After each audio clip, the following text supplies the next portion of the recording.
right, so let's get started. I guess we'll start with introductions. I'm Hannah Castle. I work in the admission office here. So I work with students who are applying to some of our online programs and then on-campus programs. My colleague Cheryl, who could not be here tonight, oversees our online Bachelor of Science in Respiratory Therapy degree completion program. So you will be working closely with her as you move forward in the application process. So with that being said, I'm going to turn it over to my colleagues and we'll have them introduce themselves. So Keith, do you want to start? Sure. My name is Keith Hurst. I'm the program director for the BSRT degree completion program here at Mass College.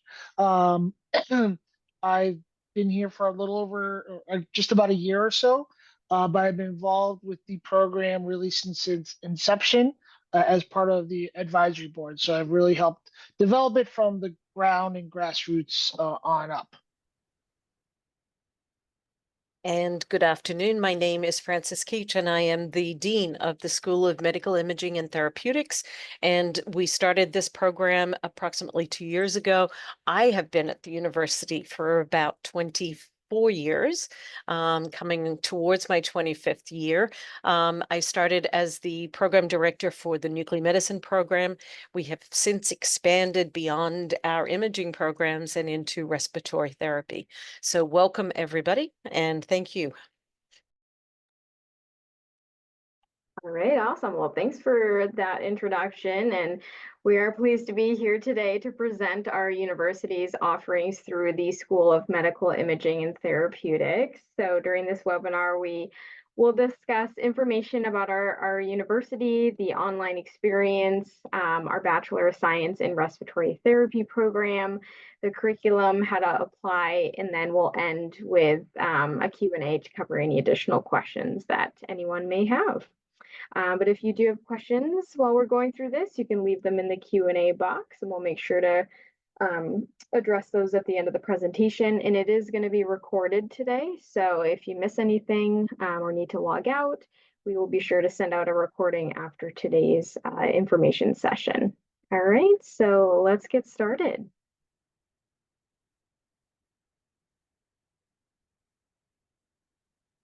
Sorry, muted. So what is the Bachelor of Science in Respiratory Therapy degree completion? It is really meant to take therapists that have an Associate of Science and they're currently practicing as a respiratory therapist and allows you to advance both clinically and professional practice through an interdisciplinary curriculum that incorporates research, critical analysis, and evidence-based approaches.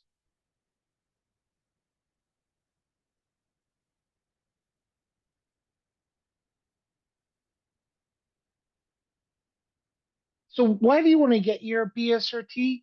So there's a couple of really good reasons. First of all, the ARC really has targeted as 2030 for the BSRT to be the preferred degree for entry into the profession. And so this is one of the mechanisms of moving towards that, allowing for degree advancement programs such as the one at Mass College to help elevate the profession.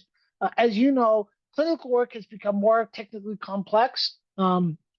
It's not so much now just doing nabs and listening to breath sounds, but also, doing a lot more thorough patient assessments, coming up with treatment plans, using evidence-based medicine to determine treatment plans, strategies, protocols, and things like that. And so as the profession is starting to advance, we're seeing a increased need for some of these non-technical skills that is not really taught at the associate level. In addition, there's a greater demand for respiratory care at alternative sites, meaning doing maybe pulmonary rehab or cardiovascular rehab or caseload management, doing patients, taking care of patients in the outpatient setting or a physician's office. But even within the ICU, more therapists are starting to work at ECMO. We're working elsewhere where therapists aren't traditionally thought of. It is a great way to advance your career. First of all, COARC says if you want to teach at an associate's level, you need your bachelor's. If you want to teach at a bachelor's level, you at least need your master's. And so the only way to get your master's is to get your bachelor's. So if you want to get into education, you know, whether you want to become a full-time faculty, program director, director of clinical education, you need to get your bachelor's. If you want to move into management or leadership, be part of a career ladder, move up the ranks, maybe do little less bedside, a little more desk work. They're going to want you to get your degree in as a bachelor's and potentially even a master's. So again, it's that intermediate step to getting to your master's. In addition, there is an increase in salary potential, and we'll be showing you data in the upcoming slides that shows you how valuable the Bachelor of Science in Respiratory Therapy is in terms of your salary potential.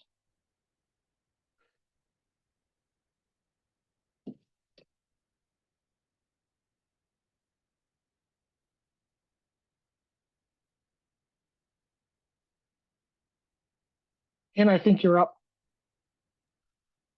Okay, sounds great. So as many of you know, healthcare is a fantastic field to be in. And according to a recent report put out by the U.S. News and World Report, healthcare is actually among the largest employers in the U.S. And respiratory therapy is actually ranked number 20 if in the healthcare industry, according to that report. So it's definitely up there, which is great. And salaries increase an average of 45% from associate's degree versus bachelor's degree, as also noted according to the U.S. Bureau of Labor Statistics in a 2024 report.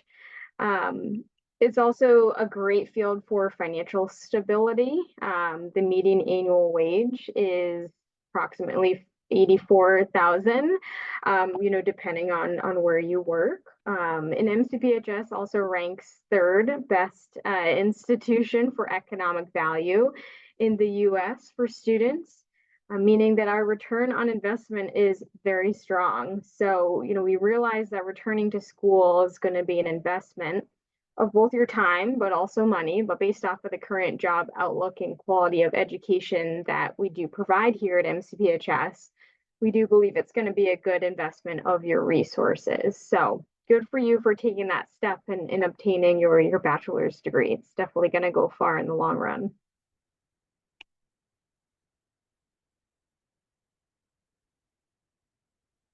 And just a little background about who we are as an institution. So MCPHS is a healthcare specific university. We offer 100 programs in many different fields focusing in the health sciences. The university has been around for a long time. We actually have been around for over 200 years at this point. And we originally started with a pharmacy program in Boston. That's our main campus. And over the years, we've incorporated many other programs, and we now have a little over 7,500 students studying with us across our campuses. So we not only have our Boston campus, but we also have a campus in Worcester, Massachusetts, in Manchester, New Hampshire, and then we also have our online programs as well, which is where the Bachelor of Respiratory Therapy program is housed. We're also proud to be a teaching university, and healthcare is our specialty. So 91% of our faculty are still working in the healthcare field of some sorts while also teaching. So they're very well versed in the course material and are constantly staying up to date on the current healthcare system, which is always changing and evolving. And as Keith mentioned, we realize that it's going to be an investment and there's a lot of opportunities in the field, but based off of the current job outlook and quality of education that we provide here at MCPHS, we do believe it's going to be a good investment of your resources. MCPHS is also an excellent choice for your degree, and like I mentioned before too, it has a strong return on investment, being in the top 5 most transformative colleges in the U.S. We've also earned many top rankings. Actually, one of them is we have a top ranking for the highest paid bachelor's degrees for allied health professional graduates in the New England region. So all those things just to go to show that, your degree at MCPHS is definitely going to be worth your while.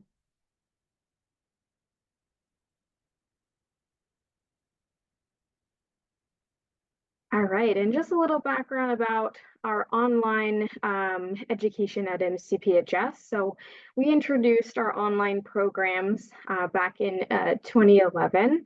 And now we offer over 35 different programs online here at MCPHS.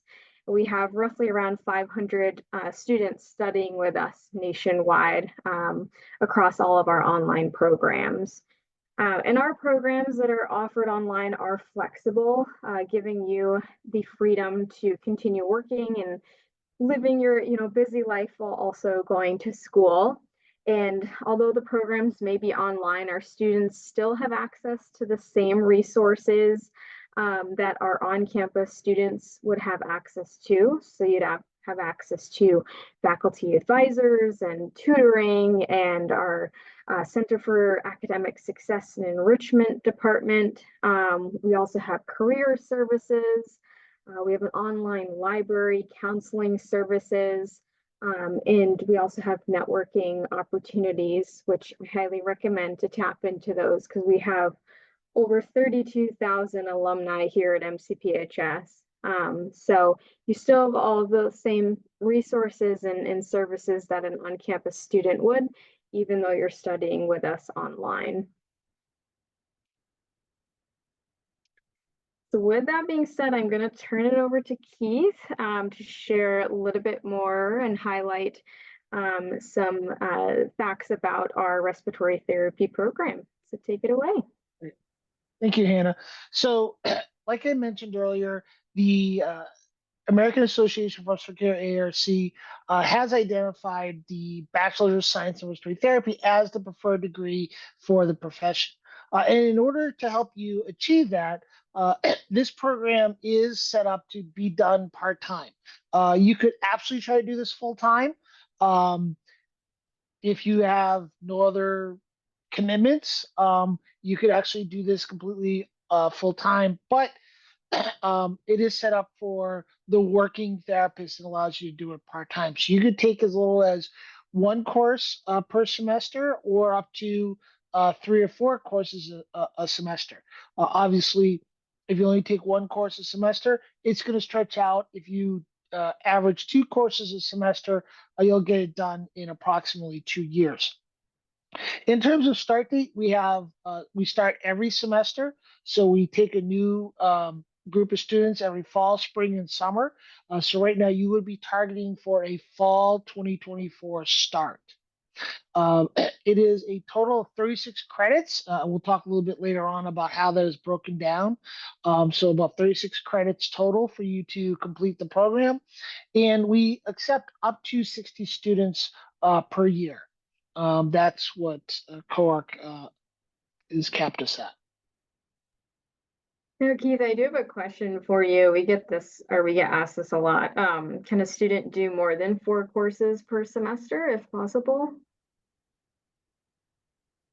You could. It depends a little bit on the faculty available and the courses needed. But yes, you could absolutely do 4, though I'll tell you, these are all 3-credit courses. And so, that would be a lot of work. You'd have to have no other life outside of this program in order to do that many a year. I see, yeah, and most people on average are working while going to school, so it could definitely be tough. And would you allow 1 course per semester too? I imagine that if you take one Yep. course just kind of prolong your graduation Yep. date? Yeah, like I said, so you can take as little as one course a semester. Again, it'll just lengthen out the program. Um, if you do, two or three, it obviously shortens it. Most students do two courses a semester, and that allows them to finish it in about 2 years. Amazing. Thank you. So in terms of the online experience, so all of our courses are taught asynchronous. So what does that mean? That means content uh, goes up on a particular day of the week, Sunday or Monday. You've got a week to move through the content, respond to questions on Blackboard, assignments, things like that, before you move on to the next one. This means you can do it at your own free time, okay, or when you have downtime. It's not like we're meeting at from 3 to 6 every Wednesday. Um, there is no set classroom time. So these are all done asynchrony. And so that allows you the flexibility. So if you're working night shift, there's a little downtime during the night. You want to, look at the discussion posts, you want to review the lectures, listen to a lecture, or whatever, you could do that. A lot of students I know will actually listen to the lectures on their drive homes. We set them up so you can download them as MP4s, and then you can play them on your cell phone or and then run it through your car speaker, and you can listen to his lecture to you about whatever topic while you're sitting in traffic commuting to and from work. Or do it while you're doing dishes or housework or cooking a meal or whatever. So it really allows you that flexibility. Again, you can stop, pause, rewind, replay as many times as you want. Um, you know, we use Blackboard for our online learning. That is our learning management system that is used at here at Mass College. So everything is put up through Blackboard. Everything's done through Blackboard. So all your syllabi, all your lectures, weekly assignments, discussion boards, and everything is done through Blackboard.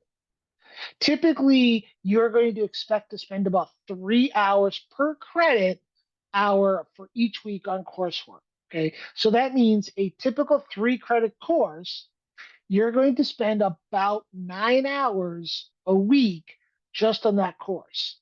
Okay, so if you think about it, if you want to start doing the math, that means if you do 2 courses, that's 18 hours. If you do 3 courses, that's 27. If you do 4 courses, now you're upwards of almost 40 hours a week of just doing schoolwork. So yeah, you think about it in that way. That's why a lot of students do 1 to 2 courses a semester. Unlike when you're doing your in your associate program, where we were preparing you for your board exams, and a lot of your coursework may have been, or a lot of was done more on quizzes and tests to kind of get you ready and for the board exam. This is a little bit different. Obviously you've already earned your board exam, so you're not trying to study for an additional board exam for that. So a lot of the coursework is based around projects, papers, capstones. Are there quizzes and exams? Yes, you're not going to be completely get rid of them, but it's like it's kind of scattered throughout. It's not as oh, I'm going to have all these exams every time. A lot of it is more project based. I'll give you an example. RES 440, which is Advanced Cardiopulmonary Physiology, is a mix of some exams and quizzes along with some papers. But if you want to flip side that to RES, another course like RES 470, which is our our cardio care management, that is pretty much all papers. There's no quizzes in there whatsoever. So it's a combination of all these things, and that's where we develop a lot of our learning outcomes that we make sure that anyone enrolled in the program knows what they're working towards. So like I said, so how do I get to 120, right? And you need 120 credits in order to earn your BSRT. So how do I get there? So first thing is your associate degree will give you about 72 credits, right? And again, it's going to kind of depend on your particular program. If you have less than 72 credits, most programs will have a minimum of 64. So if you have this gap between 64 and 72, you're going to have to take some additional courses beyond what we're recommending or beyond what's required. Okay. We give you 12 credits for earning your RRT. Okay. Um, and the program itself is 36 credits. Okay. So if you had the 72, the 12, and 36, you get your 120 credits to get your BSRT. So I kind of alluded to the curriculum a little bit, and so these are all the required courses that you have to take in order to graduate. Okay, you can take these pretty much in any order, and it kind of depends on the semester it's being offered and the particular need for it. But there are two courses that you have to take in a certain series. So the first course that everyone takes regardless is RES 440, which is Advanced Cardiopulmonary Physiology for Respiratory Care. You will take that your first semester. That is kind of like your introduction. I don't say it's an introduction, but that is kind of like the one baseline that everyone that enters the program will take, and that's offered every semester. The last course you take after you've completed the rest of the respiratory curriculum is RES 490, which is the respiratory capstone, and that's down here, and it's double start. So once you start with taking 440, RES 440, you can take all these others, throughout the next 2 years or so, or however long you do it, 1 a semester, 2 a semester, 3 a semester. But the last course you take is RES 490, which is the respiratory capstone. And the reason for that is because part of it is you have to do a capstone project based on one of these classes, right? So it could be a teaching capstone, it could be a research capstone, it could be developing a protocol for your department. So it's project based, but it's based off of something that you have done that you'd like to take a little bit further within the curriculum. There are 2 required courses outside of the respiratory courses. These are required by Mass College in order for you to graduate. These are both 3-credit courses. The first is LIB 220, which is Intro to Interpersonal Communication for Healthcare Professionals. And the second one is LIB 512, which is Healthcare Ethics. Now, if you have taken these courses so you either took a communication course and or an ethics course as part of your associate degree, or maybe you went to another school and had those 2 courses, you can transfer those in, and those would be transfer credits in, and you would not have to take those courses. Just a note, if you're like, well, I took a healthcare ethics course when I was an associate, may I like to take this healthcare ethics? This is essentially an intro to healthcare ethics. It's not an advanced healthcare ethics course. It is really an intro to healthcare ethics. So a couple people I know that have taken it because they thought it was more advanced. They said it was like a repeat of an ethics course that they took. But if you have taken LIB 220 or some sort of communication course or an ethics course prior to entering Mass College, that credit can get transferred in. We do have a respiratory elective, which is RES 495, which is the respiratory internship. I'm actually going to talk about that in a little bit. And we also have a number of electives that you can take. Okay. As I said, you have to take 36 credits. If you added them up, you realize that you only have 27. These 2 will give you up to 33, and then you'd have to take an elective, either the respiratory elective internship or one of these electives to get to the 36 from Mass College in order for you to graduate. So, if you don't want to do an internship, you can absolutely do an elective. And there's a lot of courses that we can do. We can discuss about that. If your degree credit or your associate is less than 72 credits, then you will absolutely have to take some of these additional electives. So what is the internship? Again, this is an elective. It is not required. It is a 3-credit elective. Okay. And the purpose is for students to get additional exposure or training area that they would like to work in. So I'll give you an example. If you're currently working at a hospital, and you're working on the adult side, and you would like to get trained and work on the NICU and PICU side, okay, you can actually use that orientation and get college credit for it and be able to apply that, and that would be considered an internship. Okay.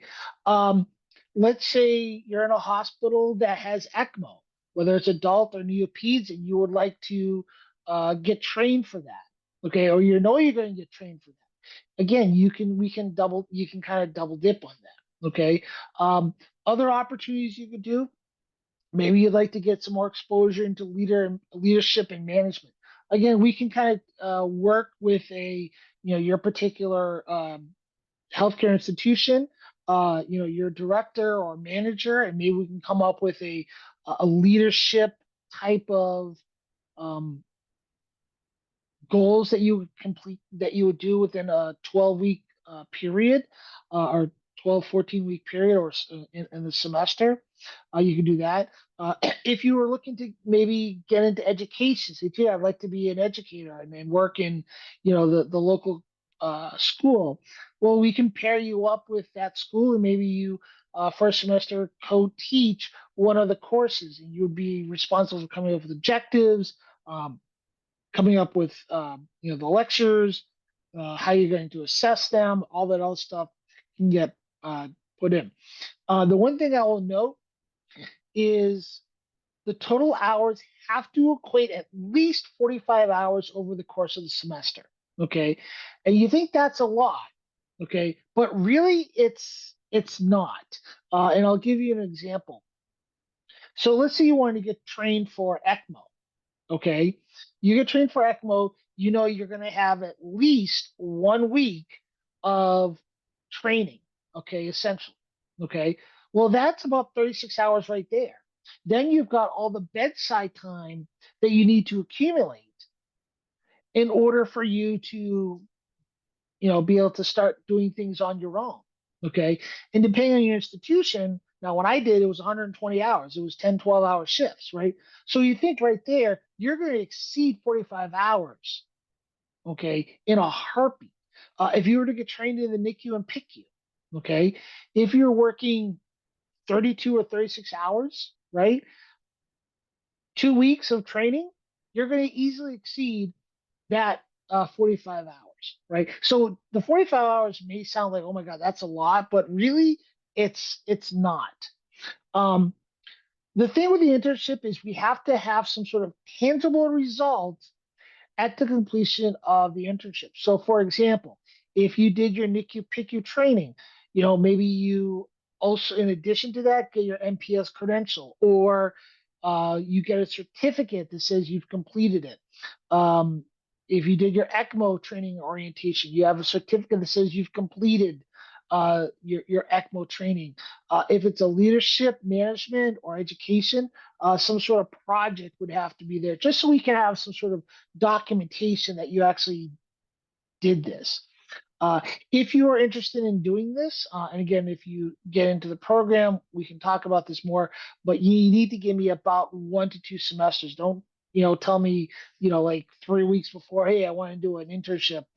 We just can't work out the logistics that quickly, because we have to set up affiliation agreements and things like that. So I usually need at least 1, if not 2 semesters. The more time you give me, the better, the easier it is.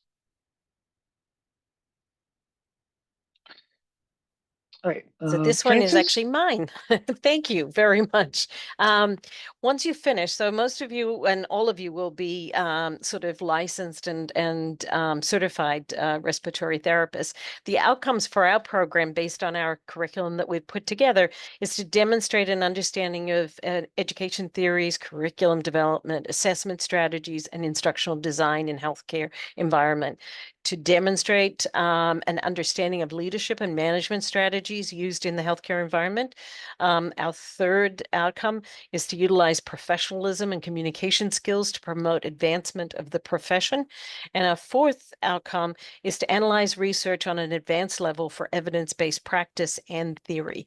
So the idea of this particular degree, a bachelor's degree, is to actually pursue higher goals in your particular career in respiratory therapy. Right. Wonderful. Well, that was all good information to share about the program. So hopefully after today, you will be interested in applying to our program. So I'm going to walk you through the admission requirements, how to apply, all that good stuff. So we'll start with the admission requirements. So what's needed to apply to our program. So you need an associate's degree in respiratory therapy from a COARC approved program. You also need a current license as a registered respiratory therapist, and we'll need a copy of your state license when you apply to the program. But with all those documents, it's very easy to apply. So I'll have Keith switch over to the next slide. So here is the application for admission. So this is how you would apply. So you would submit a transfer application right on our website. So you just go to mcphs.edu, and all we would need is official transcripts from all the colleges and universities that you've attended, and then a photocopy of your RRT credential. And all those documents can either be sent to us electronically to admissions.online@mcphs.edu, or you can have them sent by mail to 179 Longwood Avenue in Boston, Massachusetts. And just make sure to address it to our admission office. So Hannah, I have a question. So why do I need to send a transcripts from all the colleges and universities I've attended? Why not just, hey, I attended XY Community College and I got my respiratory therapist. Why do you need that in addition to maybe because I took some courses at some other ones? Yeah, that's a great question. So we definitely need them when we are determining your overall GPA for the program. That is one criteria that we'll look at. But we're also looking to see if you have any transfer credits. So as Keith mentioned previously, there are 2 courses in the program that we are able to review you for transfer. So that's the healthcare ethics course and then the communications course. So by sending us all of your transcripts, it allows us to look through and determine, if any of your courses may be eligible for transfer. And you would need at least a C or higher in order to transfer those courses. And they would have to be completed from a regionally accredited college or university. And that includes community colleges as well as other online schools that are regionally accredited. Do you need a GRE or any other exams for admission? No testing is required, thankfully, so it's a pretty streamlined process. Really all that's needed is just the completion of the application, your transcripts, and a copy of your license. We don't require any personal statements, no resumes or letters of recommendation. If you have them, you're more than welcome to send them along to us. But you don't need to send those documents if you don't want to. All right. And like I previously mentioned, the application's just right on our website.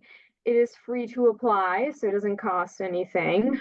We do also have rolling admissions, so that's one thing to take in mind. So it's always best to apply as early as possible for consideration into the program. And once you've applied and we receive all of your admission documents, it takes typically about 1 to 2 weeks to hear back from the admission committee.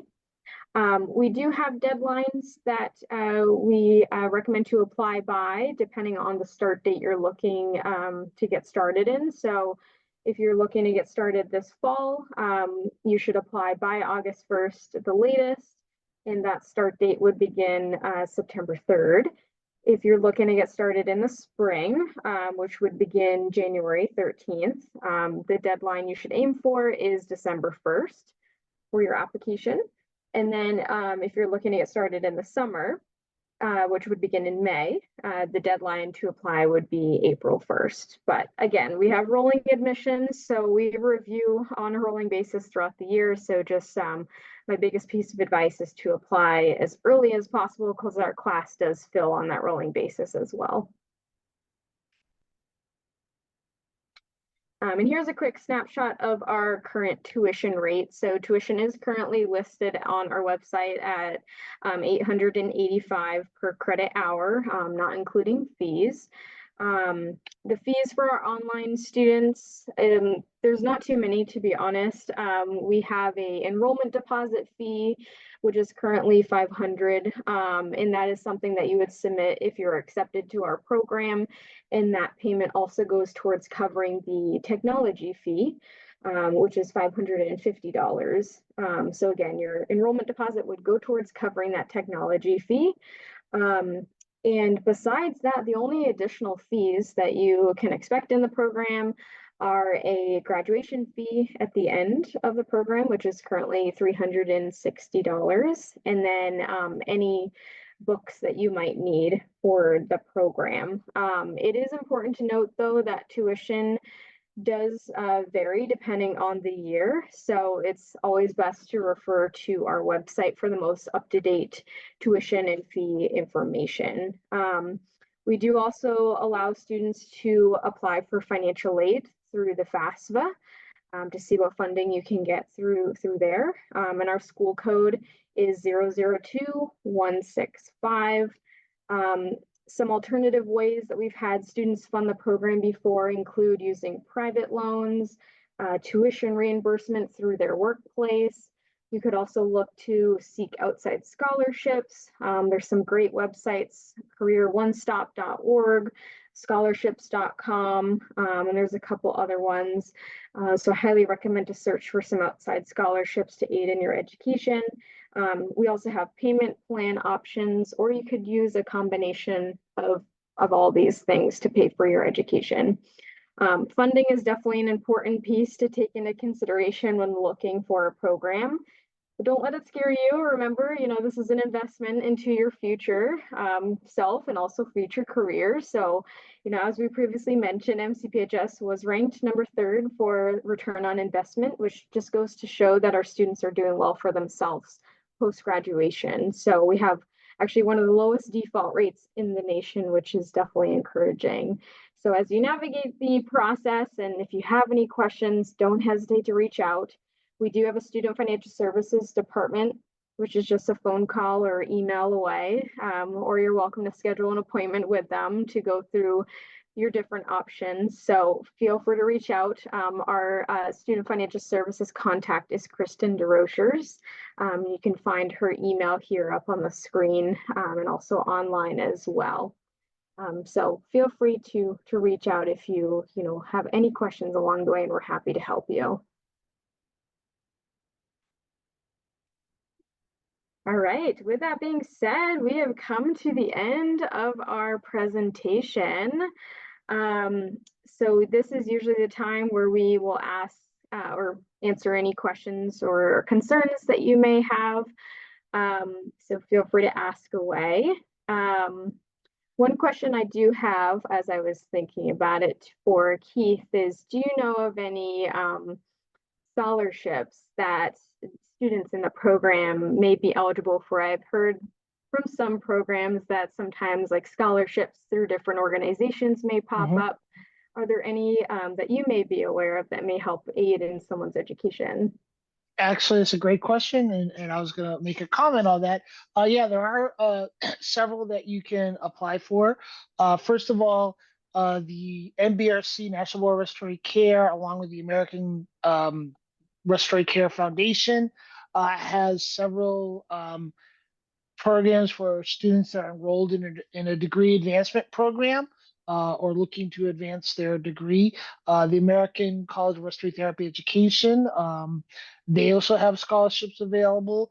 Sometimes your state societies, again, we're not just, even though we're online and we're located in Massachusetts, if you're from New York or Pennsylvania or Florida or wherever, look to your own state society and see if they have you know,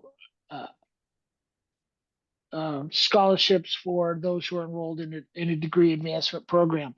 Um, so yeah, there are a fair number, and once you're enrolled in the program, as I hear scholarships specifically for degree advancement programs, I try to let students know about it so they can apply or take advantage of those opportunities. Um, Awesome. Super helpful. Another question um, is regarding the schedule. So I know you said, the program is mostly asynchronous.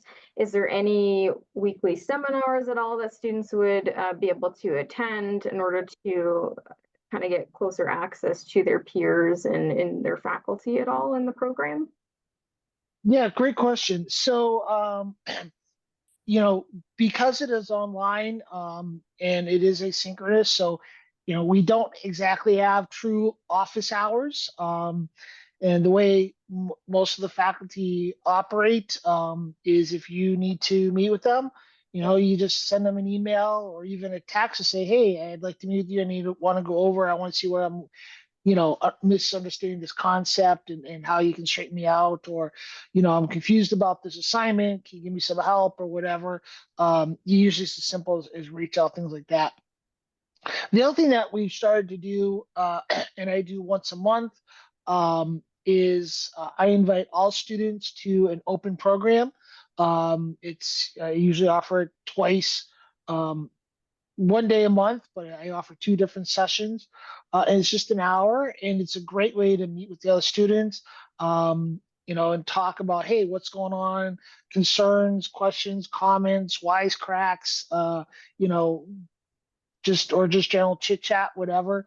But it's a great way to meet your other peers face to face, or even interact with me. And if you want to say, hey, I'd like to meet with, if you say, hey, we'd love to meet with the dean, then I'll make arrangements for the dean to come on. If you say, hey, we'd love to meet with someone from the library services, I can arrange for someone from library services to come on. So it's kind of very an open concept to allow students to kind of have better access, especially if there are questions.